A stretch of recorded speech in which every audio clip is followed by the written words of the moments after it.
Hello, Namaste. Welcome to talk about social issue. Let's go to the topic.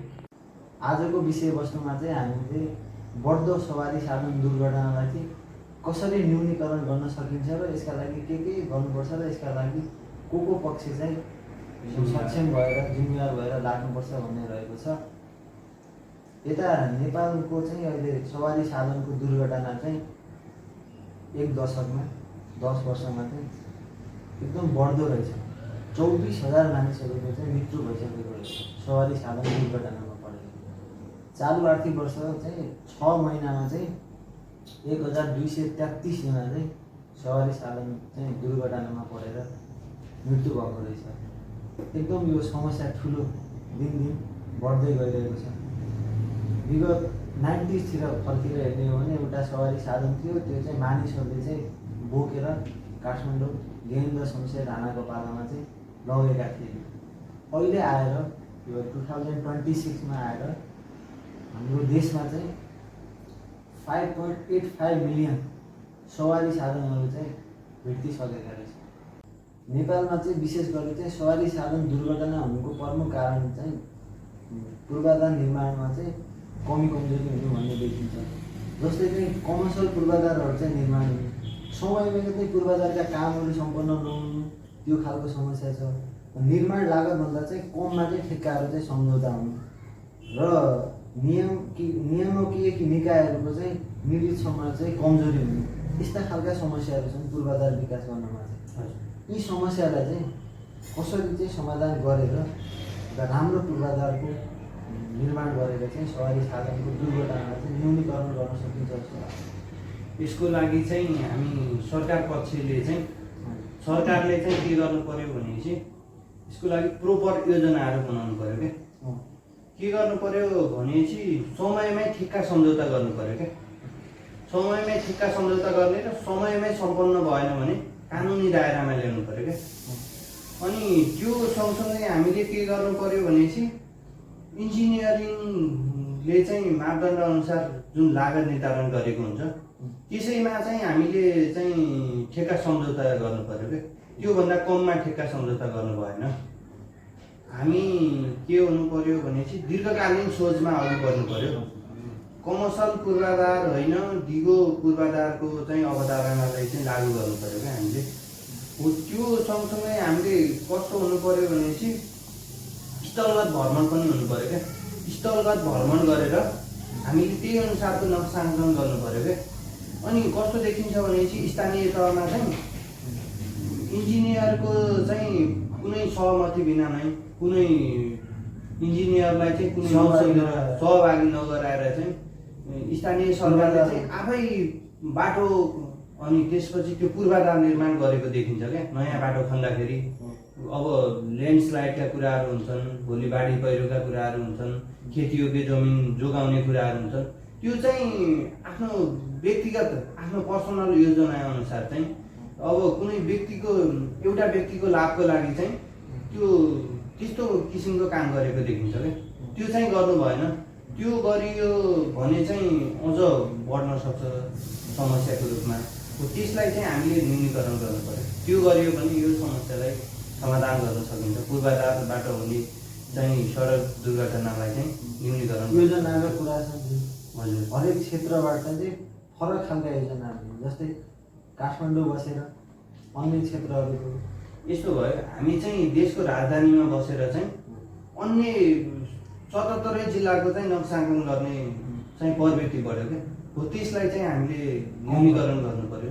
हामी स्थलगत रूपमा अध्ययन गरेर त्यहीँ पुगेर त्यसको भौगोलिक अवस्था कस्तो छ हो त्यसको निरीक्षण गरेर चाहिँ हामीले नक्साङ्कन गऱ्यौँ भने त्यो पूर्वाधारबाट हुने क्षति चाहिँ हामीले न्यूनीकरण गर्न सक्छौँ। बलियो पनि हुने भयो। त्यसैले हरेक इन्जिनियरहरूलाई लिनु पर्यो, त्यो ठाउँको भौगोलिक अवस्था चेक जाँच गर्नु पर्यो। त्यो खेतीयोग्य जमिनहरूबाट चाहिँ त्यहाँ माटो परीक्षणका कुराहरू हुन्छन्, लोड धान्ने कुराहरू हुन्छन्। अब इन्जिनियरिङ भाषामा त्यही अनुसार हामी अगाडि बढ्यौँ भने। अर्को समस्या के छ भन्दाखेरि कुनै पनि काम गर्दा चाहिँ योजना चाहिँ अभाव हुने। जस्तै अब पूर्वाधार निर्माण गर्दा आफ्नो मन परिले गरिदिने खालका समस्याहरू भयो। हजुर, योजना छैन। एउटा कुनै पूर्वाधार निर्माण गर्न खोज्यो भने चाहिँ त्यसले कस्तो खालको सोच आउनु पऱ्यो भन्दाखेरि हामीले चाहिँ 30, 40, 50 वर्षको लागि बनाउनुपर्छ। यसको लागि चाहिँ राम्रो इन्जिनियरहरू गुरु योजना तयार गर्नु। जुन यो योजना चाहिँ पर्पस भएको जस्तो पनि देखिन्न क्या। हजुर त्यो योजना भएको भए त यो बाटोघाटोहरू 2 वर्षमा 1 वर्षमा बिग्रिहाल्छ। एउटा चाहिँ योजनाले चाहिँ नबनाएर के कुनै पनि पूर्वाधारहरूको चाहिँ विकास नगरेर त्यो खालको पनि एउटा समस्या छ सवारी साधन दुर्घटना हुनुमा।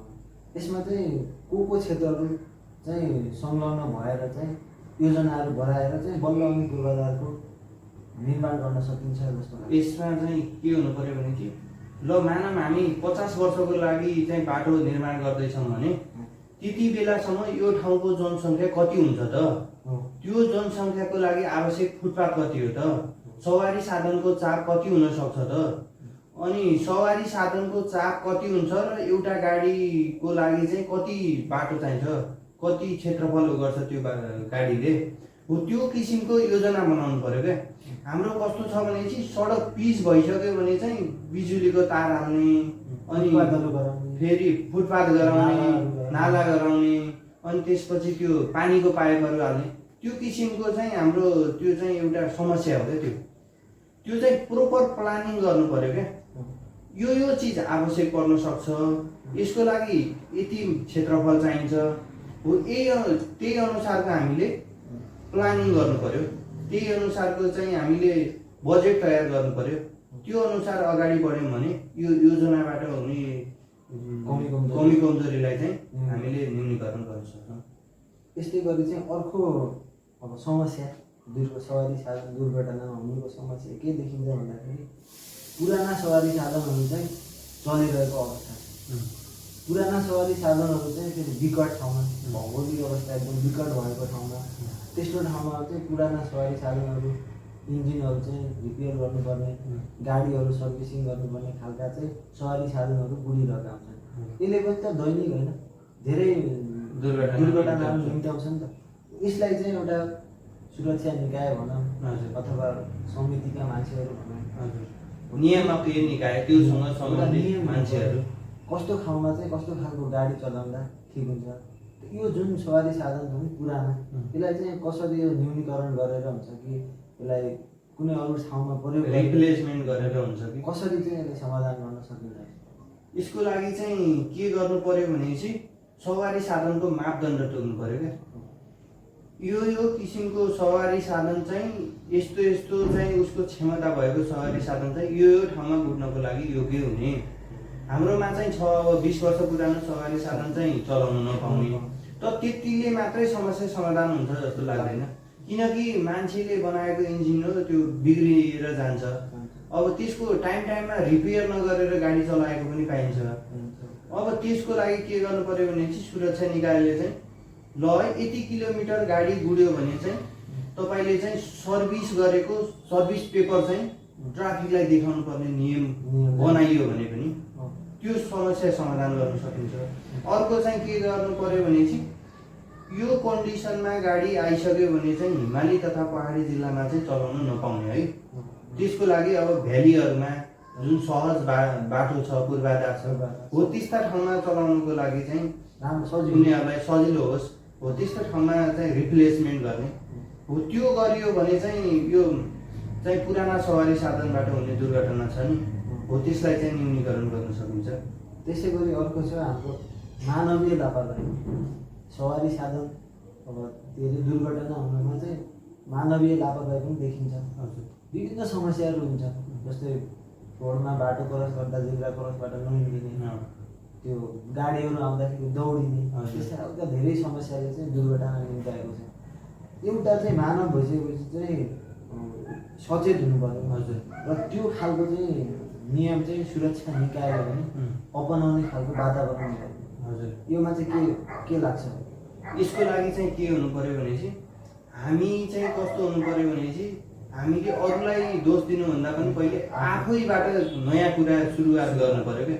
मानौ हामीले देखिरहेका हुन्छौँ जेब्रा क्रसिङ हुन्छ, हामी जेब्रा क्रसिङको अगाडिबाट बाटो काटिरहेका हुन्छौँ, रेड लाइट बलिरहेको हुन्छ, त्यसमा बाटो काटिरहेका हुन्छौँ। त्यो नगरेर हामी चाहिँ जिम्मेवार हुनु पर्यो क्या। हामीले आफ्नो कर्तव्य आफै पालना गर्नु पर्यो क्या। हरेक चिजका रुल्स एन्ड रेगुलेसन हुन्छ नि त, हो त्यो हरेक सचेत हुने हो भने पैदल यात्रीले के गर्नु पर्यो भनेपछि सचेत हुनु पर्यो क्या। दायाँ बायाँ गाडीको गति कति छ, कस्तो गतिमा आइरहेको छ, हो त्यो अनुसार चाहिँ हामीले चाहिँ बाटो काट्नु पर्यो। जहाँ पायो त्यहीँबाट बाटो काट्नु भएन, ट्राफिक नियमको पालना गर्नु पर्यो। अनि हामी यात्रुको कुराहरूमा चाहिँ हामी यात्रुले चाहिँ ओभरलोड भएको गाडीहरू हुन्छ नि, हो त्यसमा चाहिँ हामीले सवार नगरौँ। हामीले सिट क्षमताभन्दा बढी चालकहरूले चाहिँ यात्रुहरू ढाक्छन् भने हामीले ट्राफिक प्रहरीलाई अथवा नियामकीय निकायहरूलाई खबर गरिदिउँ। हामीले समयमै सचेत हौँ, हो त्यो किसिमको कार्यहरू गऱ्यौँ भने हामीले यो यात्रुबाट हुने हो, पैदल यात्रीबाट हुने हो, त्यो किसिमको समस्या समाधान गर्न सक्छौँ। जस्तै पैदल यात्रुबाट चाहिँ अर्को के गर्न सक्छौँ भने चाहिँ हामीले बच्चा बच्ची चाहिँ बाटामा छोडिरहेका हुन्छौँ क्या। केटाकेटीलाई बच्चा बच्चीलाई चाहिँ बाटामा खेल्न पठाइरहेको देखिन्छ क्या। हो हामीले बाटामा होइन कि आफूले निरीक्षण गरेर चाहिँ खुल्ला ठाउँमा जहाँ चाहिँ सवारी साधन हुँदैन हो त्यो ठाउँमा चाहिँ खेल्ने वातावरण बनाउनु पर्यो क्या। सडक त मान्छे हिँड्ने, पैदल यात्रीहरू हिँड्ने, सवारी साधनहरू हिँड्ने ठाउँ हो नि त, हो त्यसलाई चाहिँ कुन चिज के का लागि बनाइएको त्यसैका लागि प्रयोग गऱ्यौँ क्या हामीले, त्योभन्दा अरू चिजको लागि प्रयोग नगरौँ। जस्तै जुन सवारी साधनमा चाहिँ चालकहरूले पनि लापरवाही गरेको देखिन्छ। चालकहरूले पनि मादक पदार्थ तथा लागु पदार्थ जन्ने चिजहरू नखाउँ। किनकि के सोच्नु पर्यो भने चाहिँ मेरो जीवन र यात्रुहरूको जीवनमा चाहिँ म सबैभन्दा महत्त्वपूर्ण भूमिकामा छु। मेरो एउटा गल्तीले चाहिँ धेरैजनाको ज्यानमा चाहिँ क्षति पुग्न सक्छ। मैले चाहिँ त्यो गर्नुहुन्न। सबै नागरिक, म पहिलो भनेको सबै नागरिक हो। मैले नागरिकको पहिचान दिनुपर्छ, मैले चाहिँ आफ्नो कर्तव्य पालना गर्नुपर्छ भन्ने चाहिँ ज्ञान हुनु पर्यो। अर्को चाहिँ हाम्रो चाहिँ नियामकीय निकायले के गर्न सक्छ भने चाहिँ समय समयमा प्रशिक्षण दिने क्या। समय समयमा ट्राफिक रुल्सहरू चेन्ज हुन्छन्। अब अहिले हामी वीरेन्द्रनगरको कुरा गर्दा पनि पहिले हाम्रो ट्राफिक लाइट थिएन, अहिले ट्राफिक लाइट आएको छ, त्यसको बारेमा सबैलाई नलेज हुन्न, हो त्यो किसिमको कार्यक्रमहरू राख्नु पर्यो। किनकि त्यो यहाँको लागि त कर्णाली प्रदेशको लागि त नयाँ हो नि त, हो त्यो नयाँ कुरालाई त अब सामाजिक सञ्जालबाट हुन्छ कि भिडियो बनाएर हुन्छ कि, हो त्यो किसिमको हामीले चाहिँ सचेत गरायौँ भने सबैले रुल्स पनि थाहा पाउँछ र बिस्तारै त्यो समस्या समाधानतिर जान्छ। यस्तै गरी चाहिँ जुन यो सवारी साधनको चाहिँ अब समस्या, दुर्घटना हुने समस्यालाई चाहिँ रोक्नको लागि चाहिँ जुन यातायात समितिहरू हुन्छ, हजुर, हरेक गाडीहरू आफ्नो यातायात समितिहरूले चलाइरहेको हुन्छ। हजुर, त्यो समितिले चाहिँ कस्तो खालको भूमिका खेलेर चाहिँ सवारी साधन दुर्घटना हुनलाई चाहिँ रोक्न अथवा न्यूनीकरण गर्न सकिन्छ जस्तो लाग्छ? यातायात समितिहरूले के गर्नु पर्यो भनेपछि बाटामा चाहिँ अनावश्यक रूपमा चाहिँ त्यो पैसा उठाएको जस्तो देखिन्छ क्या। हामीले चाहिँ टिकट चाहिँ बस पारबाटै काट्नु पर्यो क्या। हाम्रो बस पारबाट चाहिँ सवारी साधन छुटिसक्यो भने बाटामा मान्छे नहाल्ने, अनि त्यसपछि चोकमा गाडीलाई रोकेर एक्स्ट्रा पैसा माग्ने, त्यो गऱ्यो भने उसको लागत बढ्छ नि त सवारी साधनको। अनि त्यो बढ्यो भने उसले कहाँबाट उठाउँछ भन्दा ओभरलोड सामान हाल्ने, ओभरलोड प्यासेन्जर हाल्ने, हो त्यो किसिमको देखिन्छ। हामीले त्यसलाई पनि नियन्त्रण गर्नुपर्छ जस्तो लाग्छ क्या। अनि त्यो गरियो भने के हुन्छ भनेपछि उसले एक्स्ट्रा पैसा पेमेन्ट गर्नु पर्दैन नि त, हो त्यो पेमेन्ट गर्नु परेन भने उसले चाहिँ अब एक्स्ट्रा पैसा पनि कमाउनु पर्दैन नि त, हो त्यो किसिमको वातावरण बनाइदिनु पर्यो। र हामी जिम्मेवार हुनु पर्यो। हामीले चाहिँ यात्रुहरूलाई चाहिँ टिकट नकाटेर चाहिँ सवार गराउने र यात्रुहरूले पनि थाहा पाउनु पर्यो कि टिकट बिना चाहिँ हामी सवार गर्नुहुन्न। त्यसले धेरै कुरा, त्यो चाहिँ हाम्रो प्रमाण हो नि त।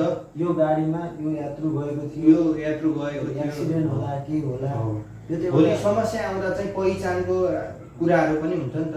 पहिचान गर्न पनि सहज बनाउँछ त्यसले, हो त्यो किसिमको गर्नु पर्यो। त्यसलाई चाहिँ बरु अझ मोडर्नाइज गर्ने, हामीले त्यसलाई डिजिटल गर्न पनि सक्छौँ। मानौ वेबसाइट लन्च गर्ने हो कि के गर्ने हो, ल यहाँबाट यहाँ गएको गाडीमा चाहिँ यति यात्रु गएका छन्, सकेसम्म उनीहरूको चाहिँ नाम, ठेगाना, फोन नम्बर सबै राख्ने एउटा समिति। र बाटामा अब कुनै ठाउँमा यात्रा गर्दाखेरि त ट्राफिकहरू त हुन्छ नि त त्यो समिति र ट्राफिकहरूको चाहिँ कनेक्सन हुनु कनेक्सन पर्यो। यो गाडी यतिखेर छुट्यो, अँ। यतिजना मान्छे हालेर लिएको छ, यति सामान छ, यहाँदेखि यहाँसम्म पुग्यो त्यो आएर भयो भने के हुन्छ भन्दाखेरि ल भनौँ बसबाट एउटा गाडी छुट्यो, कति बजे छुटेको हो र अहिलेसम्म कहाँ पुग्न कतिवटा सक्छ यात्रु बोकेर हिँडेको थियो, अँ। ल अर्को ठाउँमा चेक पोइन्टमा गयो, त्यो ट्राफिकले के गरिदिनु पर्यो भन्दाखेरि समयमा पुग्यो कि नै त गाडी यति यात्रु हालेको थियो, बढी छन् कि अँ। कम छन् कि के भयो त्यो एउटा जानकारी त हुनु पर्यो नि। अहिले चाहिँ अब हामीले जिपिएस ट्र्याकिङ पनि गर्न सक्छौँ नयाँ टेक्नोलोजी किनकि जिपिएस ट्र्याकिङले के हुन्छ भने कहाँ पुग्यो कति समय लगायो त त्यहाँ पुग्न के छ त कन्डिसन भन्ने कुरा पनि हुन्छ। त्यो विभिन्न टेक्नोलोजीहरू छन् अहिले विभिन्न नयाँ नयाँ कुराहरू छन् हो त्यसलाई हामीले एक्सेप्ट गर्नु पर्यो, त्यसलाई हामीले लागू गर्नु पर्यो। त्यो किसिमको काम गरियो भने हामी सबैले चाहिँ आफ्नो तर्फबाट जिम्मेवारी निभाइयो भने यो समस्यालाई चाहिँ समाधान गर्न सकिन्छ जस्तो र लाग्छ। एउटा समितिले चाहिँ होइन यस्तो खालको वातावरण बनाइदिनु पर्यो कि एउटा सवारी साधनमा हिँड्ने यात्रुहरूलाई चाहिँ त्यो सबै जानकारी हुनु पर्यो क्या। त्यो ट्राफिक प्रहरीलाई चाहिँ यस्तो यस्तो भयो भने यस्तो गरिदिनु, सुझाव सल्लाहहरू दिनु होला, यो गाडी तपाईँहरू सबै हामी एउटै हो भन्ने खालको।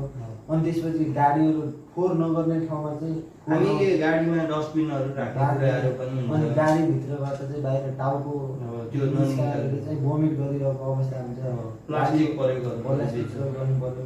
हो त्यस्तो खालको पनि समितिहरूले सिकाउनु पर्छ जस्तो लाग्छ। बस पारबाट गाडी चलाउने सिस्टम गराउनु पर्यो, हजुर त्यहाँ सबै कुराहरू सिकाउनु पर्यो क्या। एउटा गाडीमा यात्रु चढ्छ भने त्यसको लागि धेरै लाग्दैन कि 2 मिनेटमा सबै कुरा सम्झाउन सकिन्छ क्या। त्यो समिति मात्र नभएर त्यहाँ चालक दलका सदस्यहरूले त्यो उहाँहरूले पनि सचेत गराउन सक्नुहुन्छ। अनि बाटोमा ट्राफिकहरूले पनि अहिले गरिरहनु भएको छ र हामीले अब जो सचेत छौँ उहाँहरूलाई चाहिँ सम्झाउनु पर्दैन नि त। उहाँहरूले एकपटक भनेपछि सधैँ रुल्स एन्ड रेगुलेसन पालना गरिदिने हो भने त्यो समस्याको रूपमा टाउको दुखाइ पनि हुँदैन। त्यस्तो गऱ्यो भने चाहिँ एउटा सवारी साधन दुर्घटना हुनबाट चाहिँ जोगाउन सक्छ। अब अन्त्यमा चाहिँ हामी सबै नागरिकको पहिचान बनाऊँ, ट्राफिक नियमको पालना गरौँ, हामी आफू पनि सुरक्षित हौँ र अरूलाई पनि सुरक्षित रहौँ र सुरक्षित समाजको निर्माणमा सबैले योगदान गरौँ भन्ने नारा चाहिँ हामीले सबैले चाहिँ पालना गरौँ जस्तो लाग्छ कि। त्यो गरियो भने के हुन्छ भने चाहिँ हामीलाई डिसिप्लिनमा पनि राख्छ, त्यसले हामीलाई सचेत पनि गराउँछ। आजलाई चाहिँ हाम्रो विषयवस्तु चाहिँ यति नै। धन्यवाद। Hello, namaste. Welcome to talk about social issue. Let's go to the topic.